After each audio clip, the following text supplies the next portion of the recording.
J'ai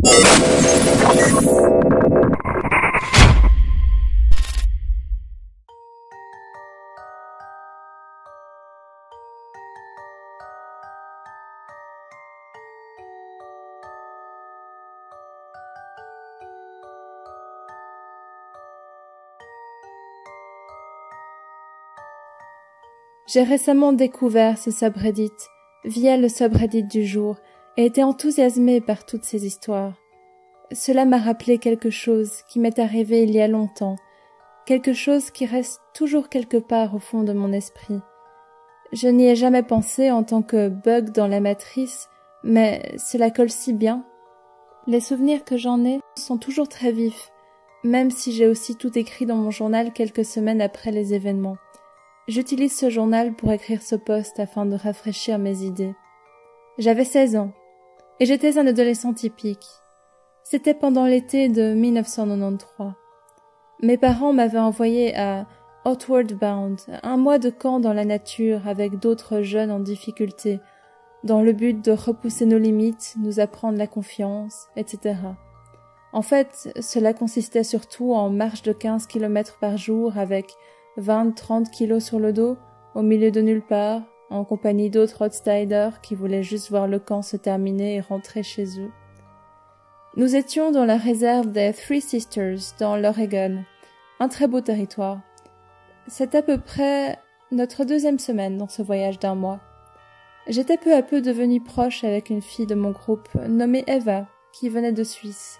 J'avais été en Suisse il y a quelques années, ce qui nous permettait de parler des endroits que j'avais visités et qu'elle connaissait. Je ne l'oublierai jamais.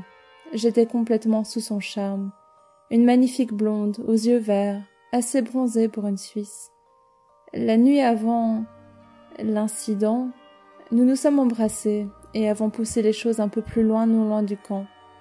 Nous nous sommes fait attraper par l'un des guides qui nous a rappelé que les relations, surtout sexuelles, n'étaient pas permises. On nous le bassinait depuis le début du voyage. Pas de drogue, pas d'alcool, pas de sexe. J'étais aussi devenue amie avec un garçon qui s'appelait Steve. Il avait eu des ampoules dès la première semaine qui s'étaient pas mal infectées. Les guides voulaient qu'il abandonne et aille chez un docteur, mais il avait refusé. Alors on gardait simplement la plaie propre et pansée, et même s'il boitait un peu, il arrivait tout à fait à tenir le rythme. Il avait persuadé les guides que ce n'était pas très grave, et donc il était resté. Il avait une volonté incroyable, et il était un peu un modèle pour moi. Il était presque toujours le leader de groupe. Maintenant arrive la partie bizarre de l'histoire, la partie qui a tout chamboulé. Nous prenions une pause midi près d'un magnifique bassin à l'eau claire comme le cristal. Il y avait aussi une petite cascade. L'eau était profonde, mais incroyablement translucide, et bleue, et très froide, ce qui était rafraîchissant après une marche sous la chaleur. On pouvait voir le fond, composé de petits graviers. 5 gros rochers étaient disposés en un cercle parfait au fond du bassin, comme s'ils avaient été placés là par quelqu'un. Ils étaient complètement submergés, et à égale distance l'un de l'autre. Quelqu'un a vite remarqué qu'il y avait juste la place dans le centre des rochers pour y plonger depuis la cascade. Quelques autres jeunes, dont Steve avec son pied blessé, ont grimpé et plongé. Et moi, bien sûr, je voulais impressionner Eva. Elle disait que ça avait l'air amusant, mais qu'elle avait trop peur pour le faire, qu'elle essayerait si j'y allais d'abord. Mon ego adolescent a sauté sur l'occasion, et j'ai grimpé sur les pierres glissantes pour arriver à la cascade. Je me souviens avoir regardé cette belle eau translucide et la lumière filtrée par les feuilles de la forêt. Eva me regardait et me souriait. C'était simplement une parfaite et belle journée. J'ai sauté. Et d'un coup, je suis de l'autre côté du bassin, en train de cracher de l'eau, entourée de 2 guides inquiets, avec une migraine incroyable. Les guides me disent que je me suis cogné la tête à l'une des pierres, et que je suis chanceux d'être en vie. Steve a disparu. Eva n'a pas l'air très inquiète, elle est en train de rigoler avec d'autres filles. Quelques autres jeunes sont autour de moi, et l'un des guides m'aide à me relever. La cascade est bien là, mais le bassin a maintenant une couleur boueuse entre le vert et le brun. L'on peut à peine apercevoir les pierres au fond. Je me dis que je dois avoir soulevé de la boue ou quelque chose du genre lorsque j'ai plongé. Je n'ai pas vraiment les idées claires, mais j'ai l'air d'être dans un état correct. L'arrière de ma tête me fait mal, alors que c'est sur le front que je me suis cognée. Le troisième guide, en réalité le chef, vient me faire passer quelques tests. En quelle année sommes-nous? Qui est président? Quel est mon nom? Nous sommes en 1993. Clinton est le nouveau président. Tout va bien. Nous prenons une pause plus longue juste pour nous assurer que je vais bien. Les guides décrètent que j'ai probablement une légère commotion. Ils veulent me garder éveillée toute la nuit par sécurité. Ils décident aussi de nous faire marcher jusqu'à un autre camp plus proche, au cas où j'ai vraiment une commotion. Si les choses s'empirent, ils appelleront les rangers. Ce n'est que bien après que j'ai remarqué que Steve n'était pas avec nous. Eva avait l'air distante, mais je n'ai pas vraiment eu l'occasion de lui parler. Les guides voulaient que je reste derrière eux. C'est la nuit, au camp, que je remarque que Steve a disparu. Je panique, pensant que nous l'avons laissé quelque part, et j'en informe les guides. Ils me calment rapidement, et me disent que Steve n'est plus avec nous depuis 4 jours déjà. Quand son pied s'est infecté, ils ont appelé les rangers qui l'ont ramené en ville. Il pouvait à peine marcher, et a finalement été renvoyé à sa maison. Je ne comprenais absolument rien. J'étais sûre que Steve était avec nous. Je me souvenais des 4 jours à marcher avec lui, sa blessure au pied s'améliorant même au fil des jours. Je n'ai rien dit parce que je ne voulais pas qu'il pense que j'étais fou. Je me suis dit que je me souvenais mal de certaines choses à cause de ma tête, même si tout me paraissait clair. Je me souvenais distinctement lui avoir parlé à la pause midi. Cette nuit est devenue encore plus étrange. Les guides veillaient sur moi en prenant des tours. J'ai demandé à Eva si elle pouvait rester éveillée un peu plus tard avec moi. Elle m'a regardée comme si j'étais fou. Et son accent était différent. Elle s'est moquée de moi. Le guide remarque et me lance que j'étais un type sacrément persistant. Nous discutons un peu. Il dit que j'avais poursuivi Eva durant tout le voyage et que je devais vraiment abandonner. Il est sympa, mais il me fait comprendre que je donne un peu une impression de creep. Je ne comprends pas. Il enchaîne en disant que cela ne marcherait de toute façon pas, que je ne la verrai plus jamais lorsqu'elle retournerait au Brésil. Au Brésil? Pas en Suisse. Au Brésil. Eva venait du Brésil. Cela ne pouvait pas être possible. Je me suis dit que je devais avoir reçu un plus grand coup sur la tête que je ne le pensais. À partir de ce moment, je suis juste resté silencieux. J'étais complètement perdu. Je suis resté éveillé toute la nuit à y penser. Puis le matin, je me sentais mieux. Le reste du voyage fut normal, mais tout m'a semblé subitement différent à partir de ce jour. Je n'ai jamais vraiment compris ce qui s'était passé. J'imagine que c'était simplement ma blessure à la tête. Cela semble être une explication logique, mais une partie de moi n'y croit pas. Mon monde a été chamboulé ce jour-là. Les souvenirs que j'ai d'avant mon accident sont aussi clairs que ceux que j'ai de mon petit déjeuner de ce matin ou du visage de ma femme. Même mes parents me semblaient différents après mon retour. Ils n'arrêtaient pas de me dire à quel point j'avais changé et à quel point j'étais différent. Outward Bound est censé te changer, mais pas de cette façon, j'imagine. Le monde entier semblait simplement différent. Les ordinateurs m'ont paru bien meilleurs d'un jour à l'autre. Par exemple, je ne me souvenais pas avoir un ordinateur aussi cool, juste un merdique. Tout semblait différent. Les jeux vidéo étaient plus populaires et ils étaient mieux aussi. Durant tout le lycée, je me suis sentie comme un outsider, alors que je m'étais toujours intégrée auparavant. Avec les années, je m'y suis habituée et suis redevenue comme j'étais avant, ou comme je suis maintenant. Même si j'ai cette explication rationnelle, ma blessure à la tête, je l'ai toujours doutée. Je me demande si la matrice s'est reprogrammée, ou si j'ai échangé de conscience avec un moi alternatif. Peut-être que je me suis retrouvée dans un univers presque similaire à celui d'où je viens.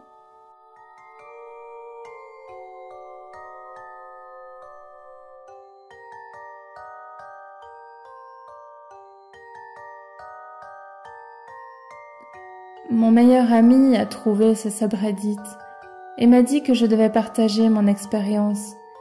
Elle est assez bizarre et incroyable. Je n'ai aucune preuve de ce qui est arrivé, mais si vous voulez entendre mon histoire, alors écoutez. Pendant l'hiver de 2009, mon frère et moi faisions un road trip aller-retour depuis Portland, Oregon, jusqu'à Port-Saint-Lucie, Florida. Nous faisions ce voyage pour visiter ma sœur qui habite à Port-Saint-Lucie. Son mari et elle venaient d'avoir leur premier enfant, et mon frère et moi étions impatients de voir leur nouveau-né. Sur le chemin de Port-Saint-Lucie, nous avons pris une succession d'autoroutes, du nord-est jusqu'au sud-est, donc une route diagonale. Mais nous avons été plusieurs fois retardés par la neige. Le trajet n'aurait pas dû prendre plus de 3 jours, et a fini par en prendre 5. À cause de ce retard, nous avons dû écourter notre séjour auprès de notre famille. Sur le chemin du retour, nous avons décidé de prendre la route I-10 pour tout le reste du chemin. Cette autoroute traverse toute la Floride jusqu'à Los Angeles et nous garderait à l'abri de la neige. Cela ajoutait plusieurs centaines de kilomètres à notre trajet, mais nous avions tous deux besoin d'être de retour pour le travail le lundi suivant. Cette route nous permettait donc de ne pas être retardés. Pas grand-chose de notable est arrivé le premier jour du trajet retour, mais nous avons tout de même réussi à conduire à peu près 2000 km depuis Port-Saint-Lucie jusqu'à San Antonio, où nous avions décidé de s'arrêter pour la nuit. Notre plan était d'arriver jusqu'à Las Vegas d'ici la nuit suivante, ce qui nous laisserait un dernier trajet de 14 heures. Tout se passait bien. C'est quand nous avons atteint San Antonio que les bugs ont commencé. Notre voiture était une Honda Civic hybride 2008. Durant tout le trajet, nous étions restés à une consommation de 35 km par litre, ce qui était indiqué sur le tableau de bord. Donc nous avions une assez bonne idée de combien de kilomètres nous pouvions espérer conduire avant de devoir reprendre de l'essence. Il nous fallait en reprendre après à peu près 500 km, mais nous pensions pouvoir nous permettre de parcourir jusqu'à 600 km si besoin. À 500 km de San Antonio à peu près, je remarque que la jauge d'essence descendait bien plus vite que prévu, et donc je change la disposition du tableau de bord pour indiquer les kilomètres par litre. À peine 10 km par litre. Je suis d'abord choquée, puis me dis que nous conduisions probablement en pente ou quelque chose du genre. Je me disais que cela finirait par s'égaliser et que nous pourrions atteindre notre objectif de départ. Mais j'avais tort. J'ai gardé des notes très précises de tout ce trajet. Et cet arrêt que nous avons dû faire à Fort Stockton, Texas, est la seule anomalie de tout mon carnet. Notre voiture, qui normalement affichait du 35 km par litre, avait d'un coup épuisé tout un plein d'essence. Encore aujourd'hui, je ne comprends pas comment la consommation d'essence a pu changer aussi subitement dans ces 450 km depuis San Antonio. J'y ai beaucoup réfléchi depuis, et je commence à penser qu'il s'agissait d'un bug intentionnel pour nous obliger à nous arrêter à cet endroit précis. À la base, nous devions reprendre de l'essence dans une ville dont je ne me souviens plus du nom, à peu près 80 km de là, mais c'était devenu impossible, car nous n'avions plus d'essence. Du coup, notre GPS nous a redirigés vers Las Vegas, Nevada, et nous sommes retournés sur la route qui nous indiquait. Peu de temps après, nous avons réalisé que nous n'étions plus sur la I-10 qui se dirigeait vers l'ouest, mais sur la route du nord.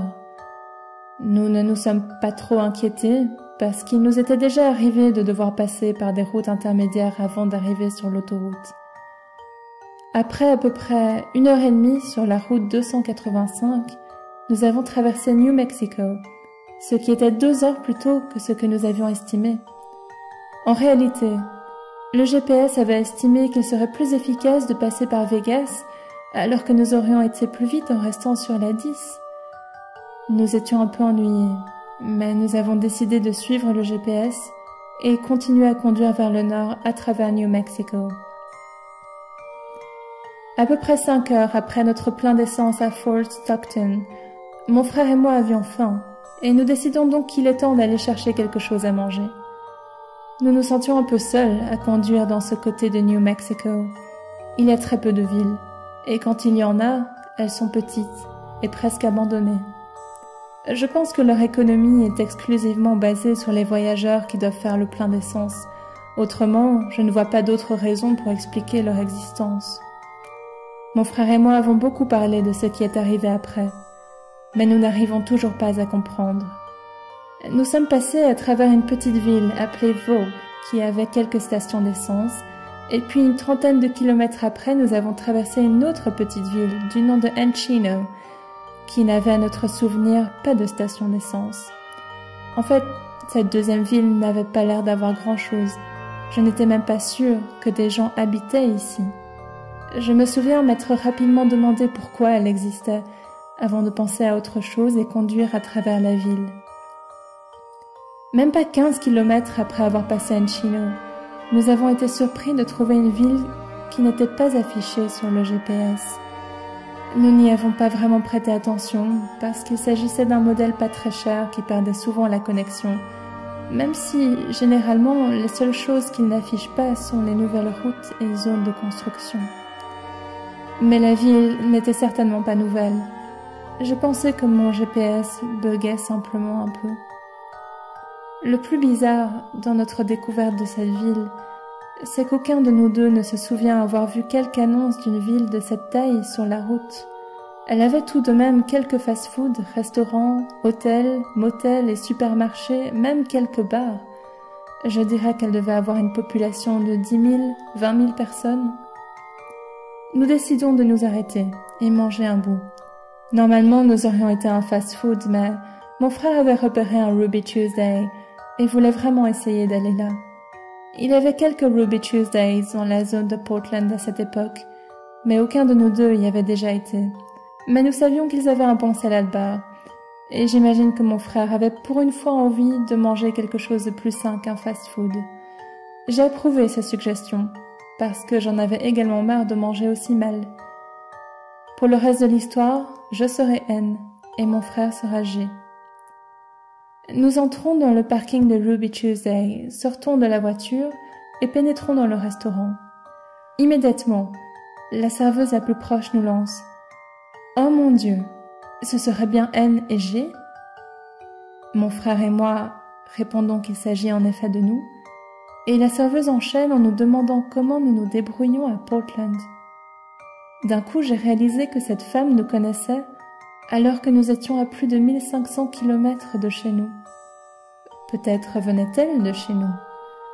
Mon frère et moi donnons des réponses très vagues à ces questions, et je vois qu'elle est un peu perturbée par le fait que nous soyons si évasifs. Une fois assis, mon frère me demande immédiatement d'où nous la connaissions, question que j'étais sur le point de lui poser. Je lui dis que je n'avais aucune idée de qui elle était, et qu'elle avait dû nous confondre avec d'autres personnes. Pas plus d'1 minute plus tard, un barman entre et s'exclame « Mais non, G et N, vous êtes de retour pour travailler ?» Pardon. Nous nous empressons de répondre qu'il a dû nous confondre avec d'autres gens. Il rit et prend notre réponse comme une blague. Il continue dans la même veine et commence à nous demander comment étaient les cours de physiologie et anatomie que nous avions suivis en Oregon. Je me souviens m'être d'un coup dit « Ok, là ce n'est plus une coïncidence. Mon frère et moi avions suivi 3 mois de cours à la Portland State University quand nous avions la vingtaine, et nous tirions sur la fin de la vingtaine quand cette histoire a eu lieu. Finalement, je demande au barman d'où exactement il pense nous connaître. Il s'est subitement arrêté et a commencé à nous regarder bizarrement. Puis il dit « Ah ben merde, vous ressemblez vraiment beaucoup à 2 types qui travaillaient ici. » Il s'excuse et dit qu'il doit retourner travailler. Après un petit moment, notre commande arrive et nous remarquons que la serveuse qui s'occupait de nous et nous avait apparemment reconnus à l'entrée avait été remplacée par une autre.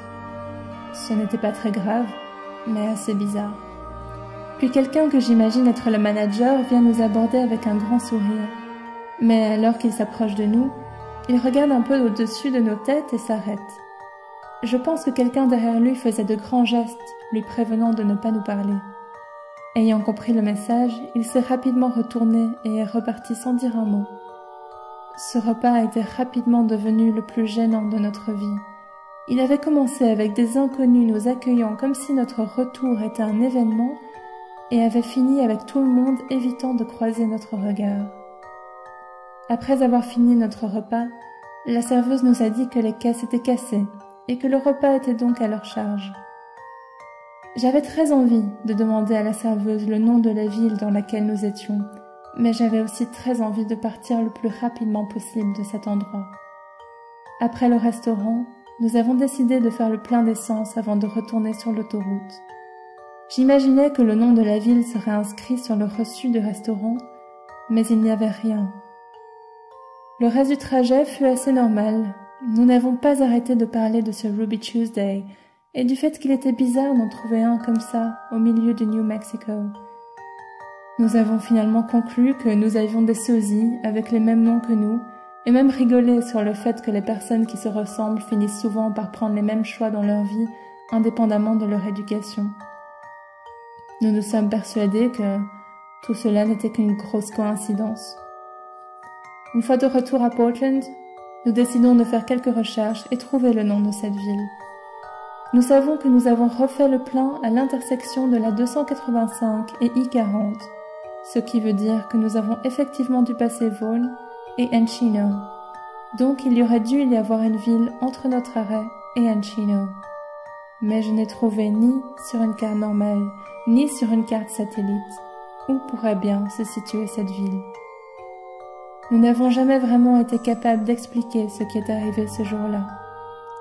Je me souviens encore avec clarté de la tête de la serveuse et son air de malaise face à notre comportement distant, et du changement dans la voix du barman quand il a réalisé que nous n'étions pas les personnes qu'il pensait, et m'être dit que le manager ressemblait vraiment beaucoup à Ken Moreno. Mon frère et moi savons que tout cela est arrivé, mais jamais nous n'avons pu trouver une explication. Peut-être que des redditeurs peuvent me donner une réponse, ou peut-être que c'était un bug. Peut-être quelqu'un a-t-il fait le même trajet sur cette route et connaît cette ville?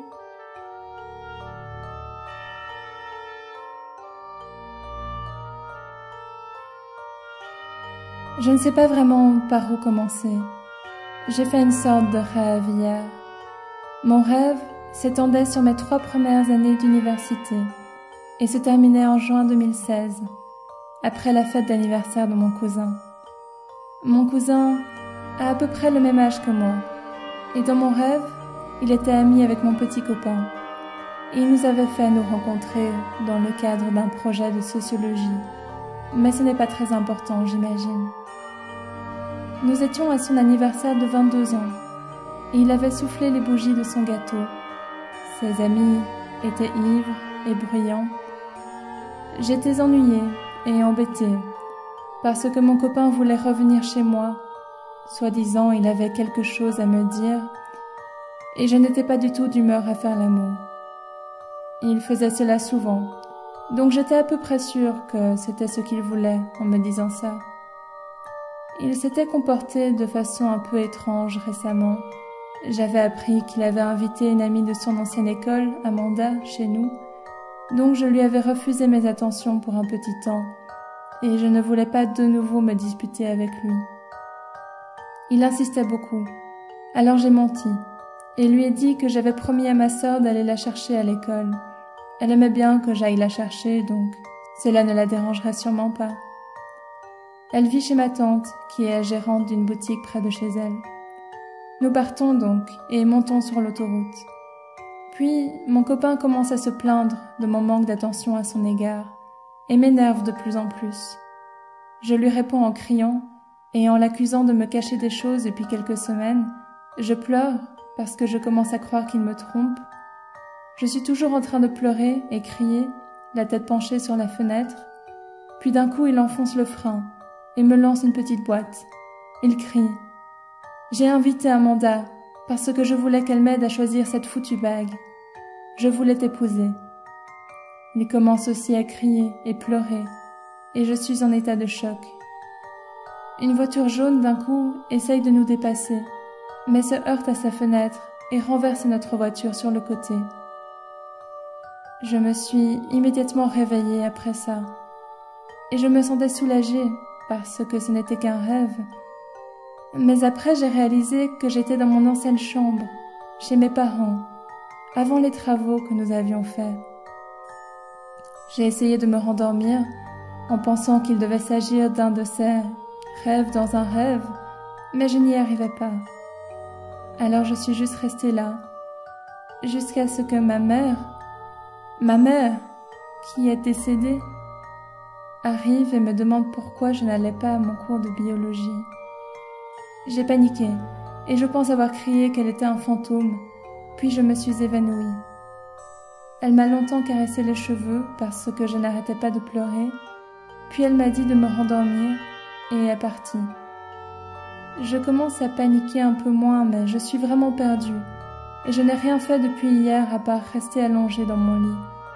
Ma mère pense que je suis malade, mais c'est juste que je ne sais absolument pas quoi faire.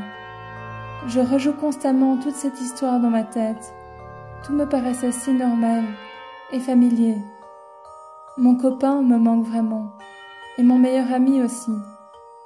Je commence à croire que cette réalité est peut-être mon rêve principal. Comment puis-je savoir que c'est un rêve?